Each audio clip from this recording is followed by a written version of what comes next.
infekcie zubov. Áno, tých mŕtvych zubov okrem iného. Tých výborne urobených, vyplnených, ošetrených koreňových kanálikov, ktoré sa robí zubár pod mikroskopom, ktoré zubár vidí potom na rentgene, aké sú super urobené, ako sú výborne urobené, výnimočne dobre urobené, profesionálne urobené. Áno, tie zuby môžu spôsobiť rakovinu, zápal, rôzne neurologické problémy, chronickú únavu, všetko, čo existuje, všetko, chápete, všetko. A toto video robím z dôvodu, lebo pod iným videom v diskusii ľudia začali sa utvrdzovať, že vlastne dobre urobené zuby sú super.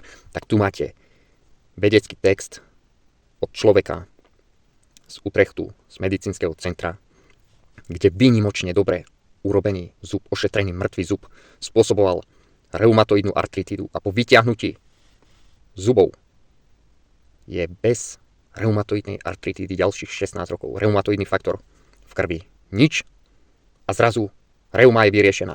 A ten zub bol výborne urobený. Ale na koreni bola jemná vrstva hnisu, ktorú neuvidíte. Neuvidíte ju na skene, na rentgene. A to, čo stále hovorím, nedajte sa zabiť lekárom. On vás bude presviečať, že mŕtve tkanivo, mŕtvý zub patrí do úst, je šialený magor.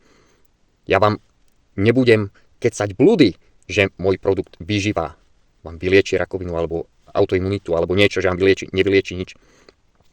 On pomáha telu, výživové látky pomáhajú telu tvoriť energiu, fungovať ako sa má fungovať.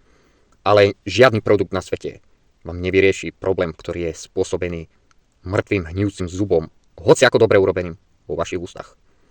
Žiadny produkt, či za ňo milión zaplatíte alebo nezaplatíte, stále sa rieši príčina.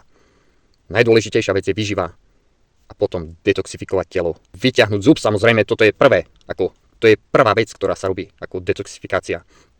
Detox nie sú nejaké prášky alebo niečo jesť, zub von a vyčistiť to miesto, zoškrábať, lebo tam môže ostať infekcia ďalej. A zubári, že sú amatéri, ja za to nemôžem. Sú rovnakí amatéri ako onkologovia, diabetológovia, neviem akí logovia, všetci sú amatéri. Nech príde do videa hoci kto chce oponovať, že mŕtvý zub je OK. Nie je. Tu máte ukážku.